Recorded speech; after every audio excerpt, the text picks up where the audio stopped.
विषय सर ऐसा है कि मैं आजकल पूरे प्रदेश के दौरे पे हूँ पिछले 1 महीनों से।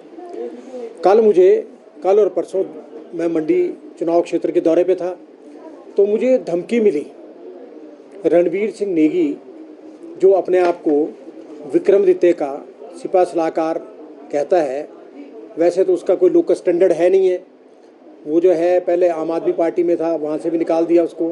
बीजेपी में भी कभी उसकी सदस्य नहीं रही, कांग्रेस में भी कभी वो सदस्य नहीं रही। सिर्फ वो विक्रमादित्य का सिपा सलाहकार जरूर है। उसने मुझे धमकी दी कि अगर विक्रमादित्य के खिलाफ आपने चुनाव प्रचार बंद नहीं किया तो आपकी टांगें तोड़ देंगे और आपको मार देंगे और जो है आपको काफ़ी भुगतना पड़ेगा। और मेरे दोस्तों को भी उसने फ़ोन पे कहा। घनाटी में एक हमारे प्रधान हैं रोशन ठाकुर जी, उनको भी उसने फ़ोन करके कहा कि इसको समझाओ, नहीं तो उसको मार देंगे हम। और दूसरा एक संत राम जी हैं, मेरे मित्र हैं, उनको भी व्हाट्सएप पे धमकी दी है। ये लिखा है इसमें कि वो समझाइए और नहीं तो उसको हम उसकी टांगे और बाजू तोड़ देंगे। और मैंने पिछले कल ढली थाने में मामला दर्ज करवा दिया है इनके खिलाफ कि ये एसएससी जो है ये मुझे धमकी दे रहे हैं। पर ऐसी मैं गीदड़ धमकियों से डरने वाला नहीं हूँ, ना मैं डरा हूँ।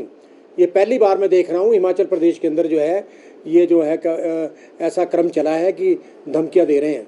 अब ये मुझे ये नहीं पता कि विक्रमादित्य ने इसको कहा कि अपनी तरफ से ये कह रहा है, ये तो मुझे कोई जानकारी नहीं है।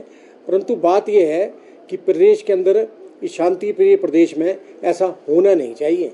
ठीक है, चुनाव प्रचार है, कोई किसी का विरोध कर रहा, कोई किसी का समर्थन कर रहा, और मैं कर्मचारी नेता हूँ, मुझे इसलिए भी मतलब कर्मचारियों की आवाज़ उठाने का मतलब हक है कि। और जैसे अभी पूर्व मुख्यमंत्री जयराम ठाकुर ने कहा कि अगर जून में हमारी सरकार बनती है तो हिमाचल प्रदेश के कर्मचारियों, पेंशनों को और जो युवा बेरोजगार है इनकी समस्याओं का समाधान करेंगे। जैसे डीए की 12% किस्त का भुगतान होना है, तीन किस्तें जो है एरियर की मिलनी है, 30 करोड़ रुपए मेडिकल रिवर्समेंट का पैसा मिलना है।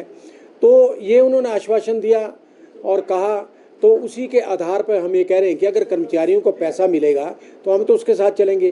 क्योंकि जो कांग्रेस पार्टी है ये तो मतलब 15 महीनों में फेल होकर रह गई है। 15 महीनों में इन्होंने एक भी पैसे का लाभ जो है कर्मचारियों को नहीं दिया। तो इनको वोट क्यों दें हम? फिर इनको वोट नहीं देंगे। और प्रदेश के कर्मचारियों ने फैसला कर दिया है आफ्टर जी जयराम जी ने जो कहा, तो उसका एक बड़ा भारी मतलब प्रदेश के अंदर जो है ये मैसेज गया है कि ठीक है, हमें जो पैसा देगा हम उसके साथ चलेंगे। क्योंकि पूर्व मुख्यमंत्री जयराम ठाकुर ने अपने कार्यकाल में भी जो है एक किस्त का 50,000 की किस्त का भुगतान किया था और 5 सालों में जो है डीए कर्मचारियों को मिलता रहा और जो है मेडिकल रिवर्समेंट का पैसा है वो मिलता रहा।